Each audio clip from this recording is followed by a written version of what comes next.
Arthur had said was so wonderful, looked strange and alien, with its crowded waterfront, the buildings so tall and imposing, and different to the smoky familiarity of London, and she was afraid of what her new life would be like.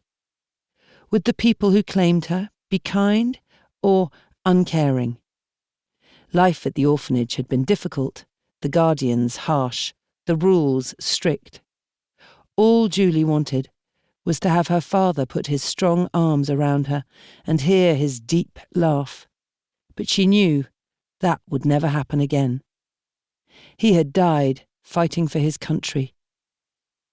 Julie's throat was tight with emotion as she fought to banish the panic inside her, telling herself that perhaps it wouldn't be too bad. Surely there were kind folk here. But she'd met with little kindness in the last few years, so had little hope of it now. She looked around for Davy Blake, the older of the two boys she'd travelled out from England with, but she couldn't see him in the crowd of children lining the ship's rails to get a better view of the shore and the city of Halifax as it came closer and closer. Some of the buildings were very tall. There were tall buildings in London too, but these seemed to scrape the sky and were newer and stark in her eyes. She had been told some of the history of the place she'd come to, and knew that the first Europeans to settle there had been the French in the early 1600s, followed by the British in 1749. She knew too that Halifax Harbour was one of the largest natural harbours in the world, and that in 1917 a munitions ship had blown up in the world's largest man-made explosion after a collision with another ship, killing almost 2,000 people and injuring about 9,000 others, as well as destroying many buildings. Now, though, Halifax was a thriving port, a busy hub for seaborne trade. But what did she care for such things? Julie sucked in her breath, fear making her tremble as she longed for a comforting hand to cling to or a strong arm to protect her. All she had ever hoped for was to be loved, for someone to comfort her when she was hurt. But with an ailing mother and a father too often away, her tears had been shed alone and in the dark. Her grief was carried deep inside. On the voyage it hadn't been too bad, because she'd had two younger children to care for, Beth and Arthur, and Davy Blake to help her. Thrust into a frightening situation, they had bonded, the younger ones clinging to Julie for support.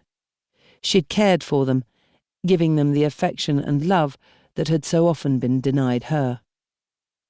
Davy was nearer her age, a lively lad, always talking, busy exploring and finding out what they needed to know from friends he'd made amongst the crew. She wished he was here now, but he'd said goodbye to her earlier and wished her luck in her new life. Julie knew that Davy was determined to return to England, and thought he might have hidden, hoping to stow away and go back to London on the same ship.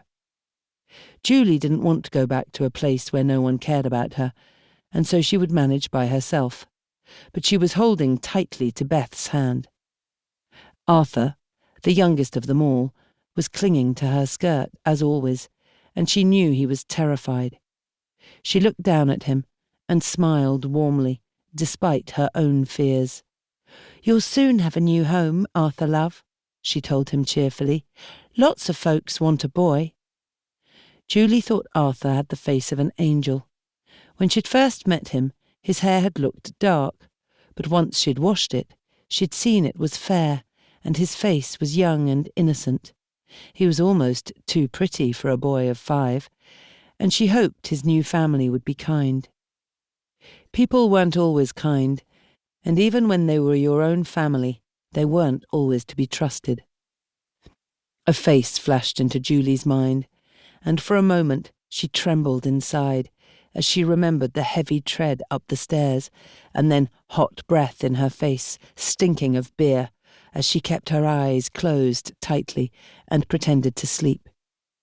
She'd refused to open them, even when the deep voice commanded her to wake up. But she'd felt his hands, her uncle's hands, touching her, and the memory made her shudder.